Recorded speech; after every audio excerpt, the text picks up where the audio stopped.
how do I negotiate my salary? I think the best way to come into any sort of negotiation when you're trying to get a raise, when you're trying to increase whatever you're at, or you're telling somebody that you think you deserve more, is to prove your value and your worth. So think to yourself, like, how am I, or how have I been indispensable to this company? Like, how have I actually provided value to this company? And I genuinely mean like dollars value. Like, how have you provided value to the company?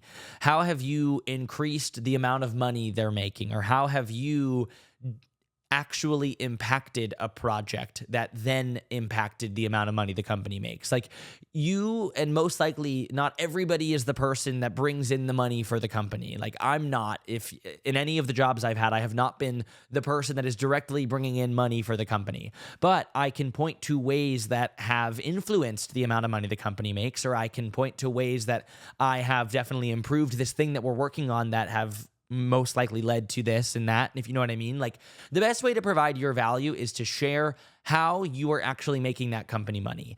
And that is like all like the top dogs, like the highest people are thinking about, is like how you are bringing in value to the company, how you're actually making money for the company. And I think it is so much stronger to walk in and point to like examples or projects of things that you've done and you've worked on that have added real value to prove your worth more than anything else. Like, I think that is the best way to prove your worth, is to be like, I worked on this project and I know that it did this, or I know that it led to this.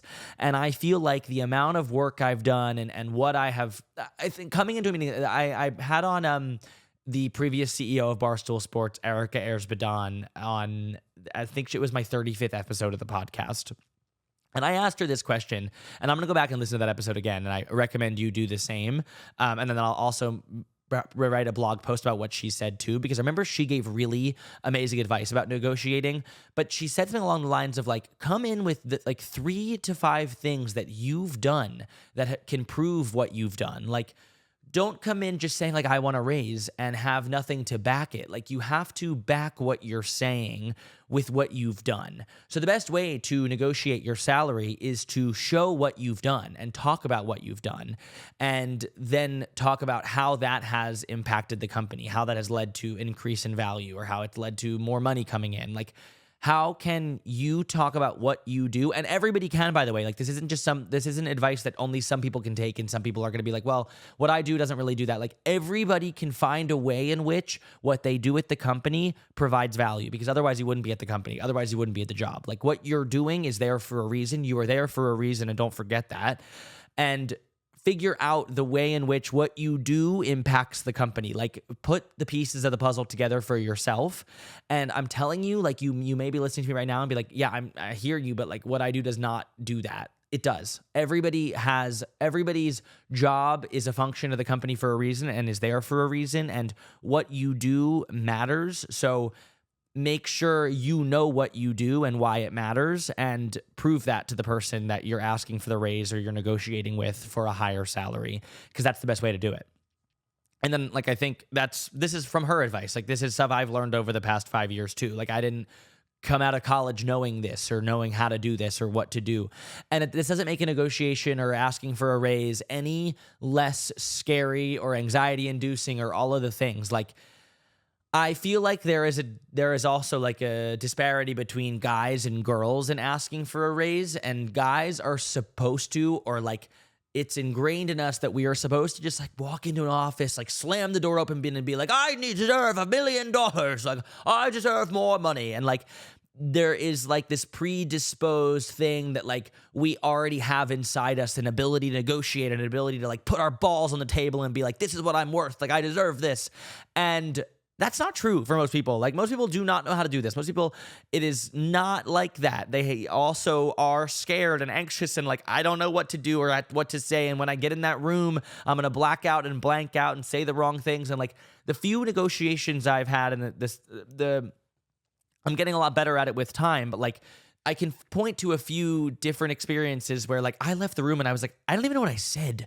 Like I fully blanked out. I think it went well. Like I feel like I said a couple things I wanted to say and I prepared for it, but like everything kind of flew out the window when this happened, or she said this, or that person said that, or he said this, or like I just feel like everything I wanted to do didn't end up happening the way I wanted it to happen. And those are similar to what I was talking about in those like early dating experiences. Like these are experiences you have to have. These are positions you have to put yourself in order to get better, in order to prove that you can get better and see yourself on the other side of them.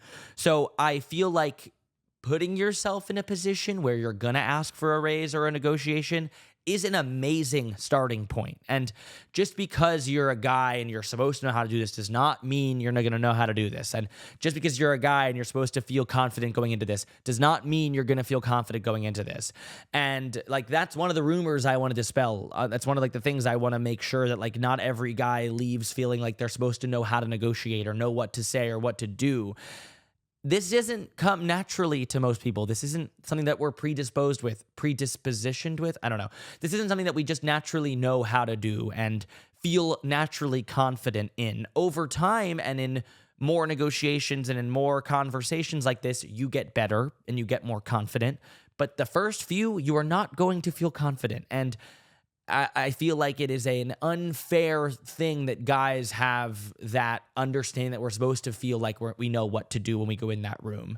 And we don't. We just don't. It's plain and simple. Like most guys don't. And most guys don't have that like dick on the table. Like I'm going to ask for everything I want. And if they say no, I'm walking. And I'm like, no, like what?